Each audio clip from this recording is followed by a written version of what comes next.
আসসালামু আলাইকুম। আপশিরের পাসওয়ার্ড ভুলে গেলে কি করবেন? আমরা যারা প্রবাসী আছি দীর্ঘদিন অথবা স্বল্প দিন, কিন্তু আমরা আমাদের দৈনন্দিন কাজে আপশিরটা কিন্তু ব্যবহার করতে হয় আমাদেরকে। তো এই ক্ষেত্রে আমরা যে আপশির অ্যাকাউন্টটা খুলি, কিন্তু ওইটা অনেক সময় আমরা পাসওয়ার্ডটা ভুলে যাই। তো পাসওয়ার্ডটা ভুলে গেলে কি করবেন? এটার সমাধান কি? কিভাবে এটা বের করবেন? তো এখানে সমাধান হচ্ছে ২ টা।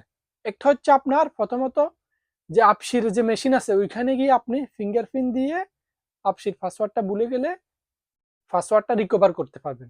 আরেকটা সমাধান হচ্ছে সেটা আপনি ঘরে বসেই আপনার মোবাইল থেকে আপনি ফিঙ্গার ছাড়া কোনো কিছু ছাড়া আপনি মোবাইল থেকে আপসির পাসওয়ার্ডটা ঠিক করতে পারবেন। সো যে আপনি যখন কোনো একটা অফিসে যাবেন, অফিসে গিয়ে অথবা আপসিরের মেশিনে গিয়ে ওইটা কিন্তু আপনার জন্য অনেকটা কষ্টকর। যেটা আমরা প্রবাসীদের ক্ষেত্রে সেটা সহজ না। কিন্তু আমরা যেখানে ভাষা বুঝি না, অন্য অনেক কিছু বুঝি না, সেখানে গিয়ে চেঞ্জ করাটা অনেক একটা দুষ্কর হয়ে থাকে। সো আমি আজকের ভিডিওতে দেখিয়ে দিব আপশিরের পাসওয়ার্ডটা কিভাবে আপনি আপনার মোবাইল থেকে চেঞ্জ করবেন। তো আপনার মোবাইল থেকে চেঞ্জ করার জন্য আপনার দুইটা জিনিস অবশ্যই লাগবে। একটা হচ্ছে আপনার পাসপোর্ট পাসপোর্ট নাম্বার, এবং কি দ্বিতীয় নাম্বারটা হচ্ছে আপনি যে নাম্বারটা দিয়ে আপশিরটা খুলছেন সেই মোবাইল নাম্বারটা, সিম সিম কার্ডটা আপনার কাছে থাকতে হবে। যদি এই দুইটা জিনিস থাকে তাহলে আপনি সহজে ঘরে বসেই আপনার মোবাইল থেকে মাত্র 5 মিনিটে আপনি আপনার যে আপশিরের পাসওয়ার্ডটা চেঞ্জ করতে পারবেন, এবং কি ভুলে গেলে সেটাকে আপনি নতুন করে আবার পাসওয়ার্ড দিতে পারবেন। সো চলুন শুরু করা যাক, দেখিয়ে দিচ্ছি কিভাবে তা করতে হয়। আপশিরের পাসওয়ার্ড ঠিক করার জন্য আপনি আপনার যে কোনো একটা ওয়েব ব্রাউজারে চলে যাবেন, ক্রোম অথবা গুগল, যে কোনো জায়গায় গেলে হবে। তো দেখেন আমি এখানে গুগলে চলে যাচ্ছি।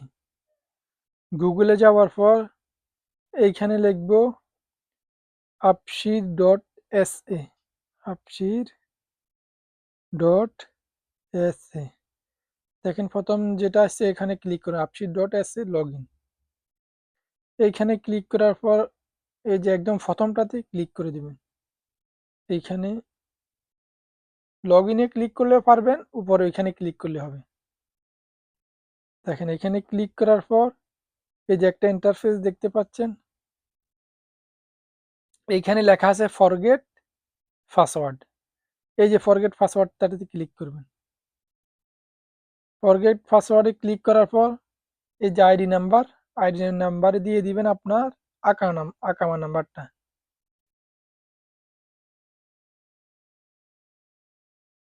আকামা নাম্বারটা দেওয়ার পর এই এখানে নাম্বারের ক্ষেত্রে আপনি যে জিনিসটা সিলেক্ট করবেন সেটা হচ্ছে 0 ছাড়া 5 থেকে শুরু করবেন নাম্বারটা। 5,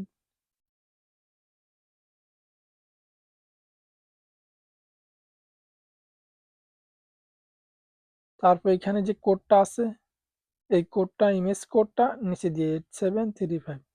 এবার নেক্সটে ক্লিক করবেন। নেক্সটে ক্লিক করার পর দেখেন এখানে আসছে কি আসছে, to reset your password please fill the below details.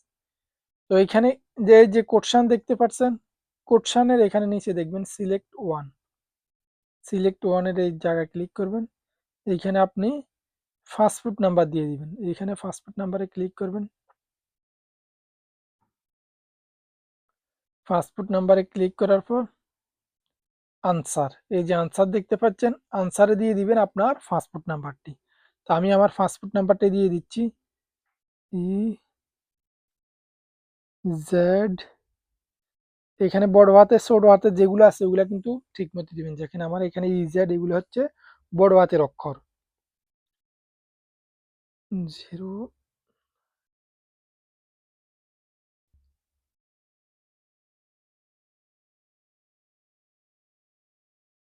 আমি আমার পাসপোর্ট নাম্বারটি দিয়ে দিচ্ছি। দিয়ে দেওয়ার পর এখানে ক্লিক করব নেক্সট। দেখেন এখানে নেক্সটে ক্লিক করার পর অ্যাক্টিভেশন কোড, এই যে দেখছেন এখানে অ্যাক্টিভেশন কোড, তখন সাথে সাথে আপনার ওই নাম্বারে কিন্তু একটা কোড যাবে মেসেজে। তো মেসেজ থেকে কোডটা নিয়ে নেবেন। আমি মেসেজ থেকে কোডটা নিয়ে নিচ্ছি, 3594। ওকে। দেখেন এবার পাসওয়ার্ডের ক্ষেত্রে আপনি পাসওয়ার্ডটা কি দিবেন? পাসওয়ার্ডের পলিসিটা একটু শুনেন। Must be at least 8 character. তো তো আপনার পাসওয়ার্ডটা কমপক্ষে 8 সংখ্যার হতে হবে। 2 নাম্বারে হচ্ছে must contain an upper case character. তো 2 নাম্বারে হচ্ছে আপনার একটা বড় হাতের অক্ষর থাকতে হবে। ইংলিশে যেকোনো একটা কমপক্ষে বড় হাতের অক্ষর থাকতে হবে। 3 নাম্বার হচ্ছে মাস্ট কন্টেইন এ লোয়ার কেস ক্যারেক্টার। তো 3 নাম্বার হচ্ছে কমপক্ষে একটা ছোট হাতের অক্ষর থাকতে হবে। 4 নম্বর হচ্ছে মাস্ট কন্টেইন এ নিউমেরিক ক্যারেক্টার। তো নিউমেরিক এখানে যেকোনো একটা চিহ্ন থাকতে হবে, যে সেটা হতে পারে অডেমন অথবা ডট অথবা যেকোনো একটা চিহ্ন দিয়ে দিবেন। সাইন যে একটা প্রতীকী চিহ্ন দিয়ে দিবেন ইংলিশে। তার নেক্সট হচ্ছে যে confirmation password must match the password, যে আপনার পাসওয়ার্ড দুইটা কিন্তু সেম হতে হবে, একটার সাথে একটা ম্যাচিং হতে হবে। তো এখানে দেখেন আমি আমার পাসওয়ার্ডটা দিয়ে দিচ্ছি।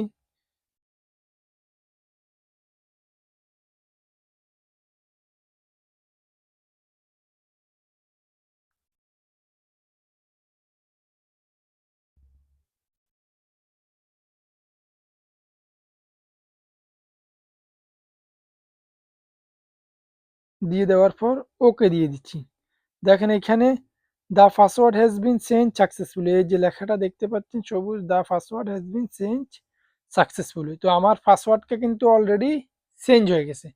তো সেম পাসওয়ার্ডে এখন কিন্তু আপনি আবার চেক করে নেবেন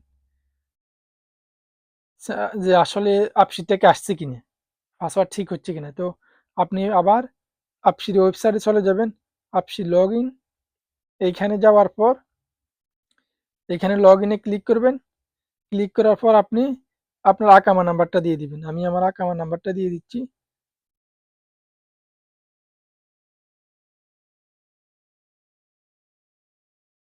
এখানে আমি আমার পাসওয়ার্ড দিয়ে দিচ্ছি, যে পাসওয়ার্ডটা আমি এইমাত্র চেঞ্জ করছি ওই পাসওয়ার্ডটা আমি দিয়ে দিব। দেখেন আমার পাসওয়ার্ডটা কিন্তু সাথে সাথে চেঞ্জ হয়ে গেছে। আমার এখানে অলরেডি একটা দেখেন 4290 এই নাম্বারে একটা কোড পাঠাইছে। তো আমি কোডটা এখন দিয়ে দিচ্ছি 34554। দেখেন আমার আপশিটটা কিন্তু এখন সম্পূর্ণ ঠিক হয়ে গেছে। যে জিনিসটা আপনারা না জানার কারণে আপনারা অনেক ভোগান্তিতে থাকতে হয়, কিন্তু দেখেন জাস্ট মাত্র 5 মিনিটে কিন্তু আপনি আর কোনো টেনশন না, আপনি এবার পাসওয়ার্ড ভুলে গেলেও আপনি যে কোনোটা ঠিক করতে পারবেন। আর এই ভিডিওটা যদি আপনাদের পছন্দ হয় অবশ্যই আমার একটা লাইক করবেন। আর যদি এরকম অন্য আরো নতুন ভিডিও পেতে চান তাহলে ভিডিওটিতে অবশ্যই একটা সাবস্ক্রাইব করে দিবেন।